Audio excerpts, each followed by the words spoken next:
두 번째 질문 가겠습니다. 자, 이게 노동자가 뭐지 장학 퀴즈 내는 것 같아.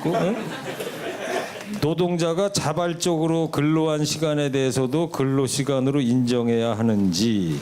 그러니까 자발적으로 근로한다는 건 그 부장은 너 퇴근해라 그랬는데 나 더 남아서 일하고 싶다 뭐 그런 경우를 얘기하는 거죠.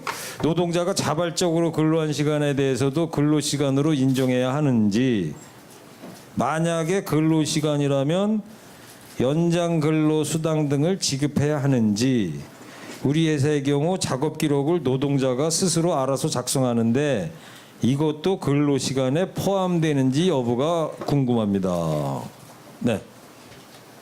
어떤 분이 네, 제가- 주권서 노무사님. 네.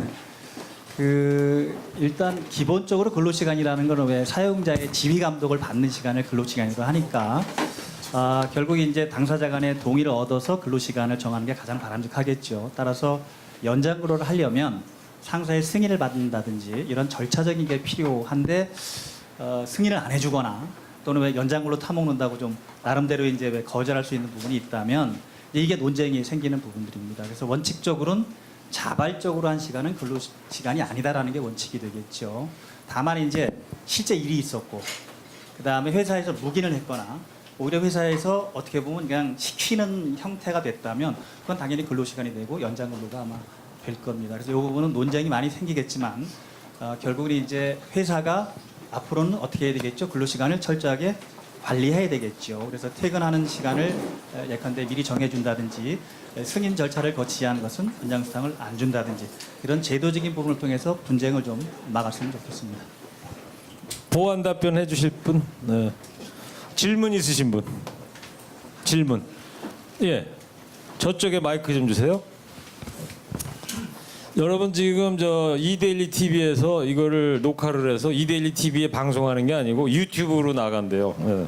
그러니까 마이크 음향을 좀 신경을 쓰셔서 질문을 해주셨습니다. 예, 질문하세요. 네, 사무직 같은 경우에는 상사의 승인을 받아와서 연장 근로를 한다고 말씀하셨는데 예를 들어서 그 사무직이 아닌 그냥 외부에 있는 직원, 예를 들어서 뭐 마트라든지 백화점이라든지 이런 경우에는 실제 근무 시간 전에 먼저 뭐 백화점에서 조회를 한다든지 아니면 백화점 측에서 원하는 근무 조건이 있는데 그거를 같이 근무 시간으로 봐줘야 되는지 여부와 또 한 가지는 어쨌든 52시간이기 때문에 그 수당이 나가는 것 때문에 아무래도 그 임금에 대한 걸 줄이기 위해서는 그냥 편법으로 그냥 뭐 이렇게 휴게 시간을 좀 늘려가지고 그렇게 했을 때 뭐 법의 유배가 안 되는지 그거 답변 좀 부탁드리겠습니다. 일단 첫 번째 답변은 바깥에 근무하기 때문에 이제 그쪽 협력업체나 아니면 원청의 어떤 그 지위를 받게 된다는 그런 부분이잖아요, 그죠? 그렇다면 결국은 이쪽에 취업규칙을 적용받는 것이 원칙이겠지만 근로시간만큼은 그쪽에 예컨대 규정을 따를 수밖에 없잖아요, 그죠? 나가서 일을 하니까. 그렇다면 그 시간도 근로시간으로 보는 게 맞겠죠, 일단. 그 다음에 두 번째 질문이 휴게 시간을 늘리는 거였었죠, 네. 그죠? 예컨대 2시부터 5시까지는 휴게 시간이다라든지 이런 규정을 둬서 이제 의도적으로 좀 아까 임금을 좀 줄이려고 하는 부분들은 법적인 부분에선 제한을 두고 있지는 않습니다. 근데 외국은 이런 거에 대한 제한이 있죠, 그죠? 근데 우리는 아직 그게 없기 때문에 법적으로는 가능하다. 다만 그거는 결국 구속 시간이 길어진다는 문제점이 있어서 실시할 때는 좀 조심해서 실시하거나 또는 근로자의 동의를 얻어서, 그죠? 그래서 그 근로자들이 그 시간을 학원을 간다든지 이런 걸 활용해내면 훨씬 더 생산적인 시간이 될 수 있으니까 그렇지 않고 회사가 일방적으로 그렇게 하는 거는 좀 법적으로 위반은 아니지만 결국 우리가 인사노무관리 차원에서는 좀 지양해야 될 그런 거라고 답변을 드리겠습니다. 질문. 네, 옆에 분. 네, 질문 추가로 드리겠습니다. 네, 저는 이제 반도체 장비 제조회사 이제 HR 팀에서 근무하고 있는데 이제 SK 하이닉스라든가 삼성전자 쪽 이제 반도체 제조 라인에서 이제 저희 엔지니어들이 업무를 봐요. 휴일 근로로 하고요. 장비가 뭐 장애가 발생을 하면 이제 가서 고치기도 하고 그러는데 이 휴일 근로, 이게 휴일에 그 당번이 있어요. 그래서 이 온콜이라고 합니다. 그러니까 어떤 그 회사의 지휘 감독 하에는 있는데 집에서 쉬어요. 근데 이제 장비가 장애가 안 나요. 그러면 이제 집에서 계속 쉬는 거죠. 근데 장애가 갑자기 나요. 네, 그러면 이제 콜을 받아서 현장으로 가야 돼요. 이런 근로 형태가 있어요. 요거의 경우에는 회사에서 현실적으로 이게 참 이게 근로 수당을 줘야 되는 건지 아닌지 되게 애매하거든요. 이제 그거에 대한 좀 이렇게 시원한 해법을 좀 주셨으면 좋겠습니다. 시원한 해법은 아니고요. 일단 뭐 구속 시간이라고 볼 수도 있겠지만 그런 거는 뭘로 풀어야 되냐면 당직 제도나 기타 일직 제도 같은 걸 통해서 어차피 기다리는 시간은 근무하는 시간은 아니잖아요, 그죠? 일을 위해서 기다리는 시간이고 실제 근무는 아니기 때문에 물론 실제 근무를 하게 되면 또 다른 결과가 나오겠지만 대부분이 아마 대기 시간일 겁니다.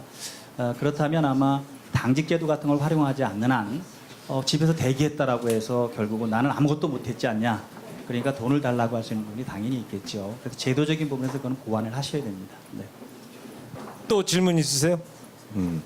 제가 보니까 제가 이렇게 이해를 해도 되는 건지 모르겠습니다. 이제 우리가 300인 이상 기업에 7월 1일부터 이 52시간 근로가 시작이 된 거 아니에요? 그러니까 내년 1월 1일부터 300인 이상은 무조건 이제 52시간 근로를 해야 되는 건데, 자, 아까 저 회장님도 그런 말씀하셨죠. 2021년 3년 뒤 7월 1일부터는 5인 이상 사업장도 다 해당된다. 자, 그런데 지금 질문 두 분도 해주셨고 노무사님도 속 시원한 답변은 아니다 이런 또 말씀을 주셨는데, 이게 그러니까 앞으로 계속 해 나가면서 이런 케이스 저런 케이스 있을 때마다 이런 논의 과정을 거쳐가면서 뭔가 해답을 찾아 나가는 과정, 이렇게 제가 이해를 하면 되는 거예요? 네. 그러니까 지금 현재 이건 이거다 이건 저거다 이렇게 딱 정해진 건 없는 거예요? 그게 이제 왜 그러냐면 그동안에 주로 우리는 임금만 가지고 노동 문제를 많이 바라봤어요. 그러니까 근로시간의 중요성에 대해서는 소홀했던 거죠. 그러다 보니까 판례도 이거에 대한 다툼들이 별로 없었고 노동부도 행정 해석이 굉장히 약했습니다. 그러다 보니까 현장에서는 그냥 나름대로 왜 우리가 68시간까지 근무할 수 있고 다른 제도를 통해서 왜 100시간도 넘게 근무시킬 수 있었던 틀이 있었잖아요. 그러니까 고민을 안 했던 거죠. 이제는 진짜 확실하게 고민을 해야 되니까 점점 이제 확산시켜 나가는 방안들, 그리고 판례가 만들어지고 노동부 해석이 나오고 그다음에 노무사들과 전문가들이 이제 어떻게 보면 현장에서 지도를 하면서 아마 정착시켜 나가면 될 것 같아요. 알겠습니다.